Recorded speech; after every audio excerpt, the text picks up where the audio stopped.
The Lord be with you. And with your spirit. A reading from the Holy Gospel according to Matthew. Glory to you, O Lord.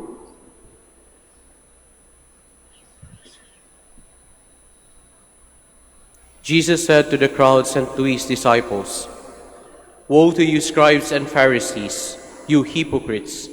You lock the kingdom of heaven before men and do not enter yourselves, nor do you allow entrance to those trying to enter. Woe to you, scribes and Pharisees, you hypocrites! You traverse sea and land to make one convert, and when that happens, you make him a child of Gehenna twice as much as yourselves. Woe to you, blind guides, who say, if one swears by the temple, it means nothing, but if one swears by the gold of the temple, one is obligated. Blind fools, which is greater, the gold or the temple that made the gold sacred? And you say, if one swears by the altar, it means nothing, but if one swears by the gift on the altar, one is obligated. You blind ones, which is greater, the gift or the altar that makes the gift sacred? One who swears by the altar swears by it and all that is upon it, and one who swears by the temple swears by it and by him who dwells in it. One who swears by heaven swears by the throne of God and by him who is seated on it."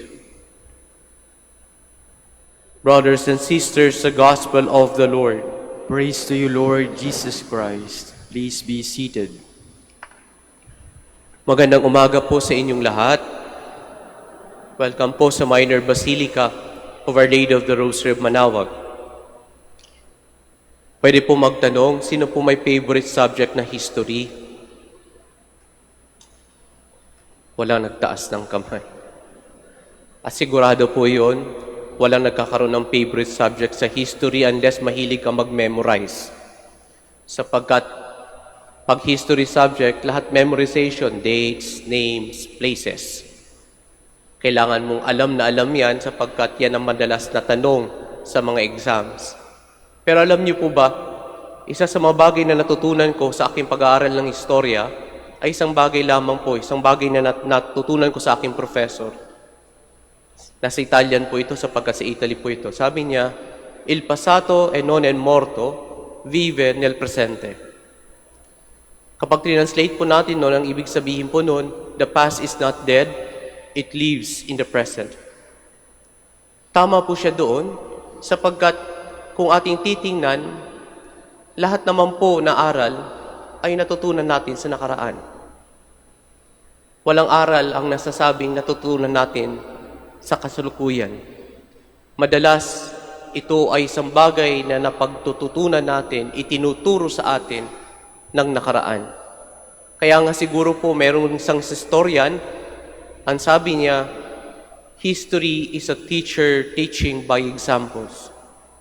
Ang istorya daw po, ang kasaysayan ay isang guro na nagtuturo ng halimbawa. At totoo po yun, sapagkat sabi ko nga po, lahat ng aral ay isang bagay na itinuturo sa atin ng nakaraan. Bakit po yan nakapasok sa ating ebanghelyo?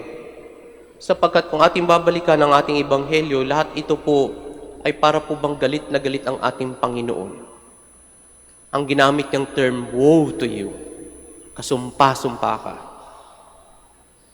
Sapagkat sinasabi ng Panginoon na maraming pinapractice na maaring hindi gawa ng maka-Diyos, pero makagawa ng mga tao.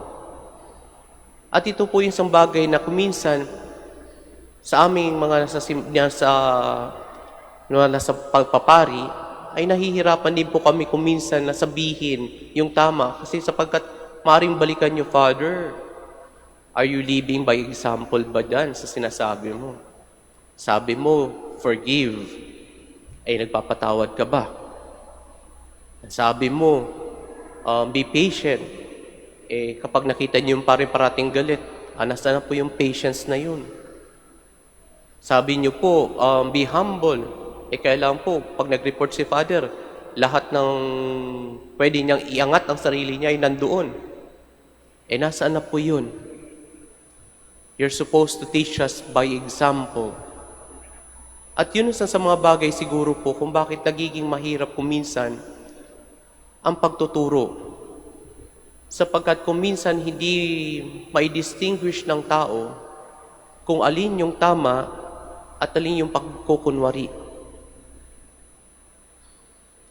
At yun ang madalas din problema ng magulang. Because as parents, you're also teachers to your children. At ang unang itinatanong, are you living it by example? Sapagkat kung hindi, napakahirap ituro po yung mga bagay-bagay sa atin. Ang sabi ko nga po, ito'y parati kong sinasabi kapag ako'y nag-a-administer ng sacrament of baptism. Sabi ko, most of the values are not taught, but they are caught. Kaya nga pag sinabi mo sa anak mo, magsimba ka, pero hindi ka nagsisimba, hindi niya yung matututunan. Pag sinabi mo sa anak mo na huwag kang magsisinungaling, pero ikaw panay ang pagsisinungaling, hindi niya matututunan. Huwag kang magmumura. Pero sa loob ng bahay, pag nag-aaway, nagagalit, nagugulat, ay parating may mura. Then how can we teach by example? Kaya nga siguro mga kapatid, napakahalaga na tayo muna ang nakukonvince dun sa ating itinuturo. Katulad ng istorya ng nakaraan. Ito'y dapat nagtuturo sa atin para hindi na maulit. At madalas, kapag ang sambagay sa buhay natin ay nauulit, pagkat hindi pa natin natutunan. We haven't learned the lesson yet. Kaya nga siguro sa ating pagpapatuloy ng misa, yun ang hihingi natin sa Panginoon. Na sana bigyan tayo ng sapat na kaalaman upang matukoy natin kung anong tama sa mali. Para sa ganun, kapag tayo ay nagturo ng tama at mali, kumbinsido din yung mga taong nakikinig sa atin. At hindi lang yun, nakikita ng mga tao kung ano ating itinuturong tama o mali. Alam niyo po, isa sa mga bagay na napakahirap ding gawin ay yung sabihan yung ibang tao kung anong mali. Because not all of us, sometimes most of us, mahirap po mag-take ng correction. Nahihirapan tayo sa bagay na iyon. Kaya nga sigurado ako habang sinasabi ito ng ating Panginoon, iba na yung iniisip ng mga Pariseo at Skriba. Because most likely, they are resisting the correction. Kasi if they did not resist the correction, they would not instigate yung proseso ng suffering and death of our Lord. But because they resisted it, kaya nangyari iyon. At sa ating buhay, ganun din naman. How many times na kapag tayo pinagsasabihan, we resist it. It's not because it is not true, but we just simply cannot accept it. Ayaw natin tanggapin yung corrections not because it is not true. Alam natin totoo yun kuminsan, but simply because we cannot accept it. Kaya nga siguro po, one of the best medicine for hypocrisy is accepting that we are weak. Na pwede tayong magkamali, pwede tayong maging mahina. Because by doing so, we can correct ourselves. Kung minsan, hindi na natin kailangan din ang correction ng iba. Mag-auto-correct na tayo. Kung sa word ay nag-auto-correct yung spelling, baka pwede sa buhay natin gawin din natin yun. Ngayon po, kapag ang grammar mo ay mali-mali, kung meron kang Microsoft Word, ay pwede mo nang i-correct yun. Pero hindi sana ganun kadali ang pagkukorek ng buhay din. Pero alam natin hindi. Kaya nga siguro po, tayo na rin mismo, kapag alam natin may mali sa buhay natin, we try our best to correct ourselves. Alam ko kung minsan mas mahirap marinig ang katotohanan sa iba, mas mahirap pakinggan na sabihin yung katotohanan sa iba.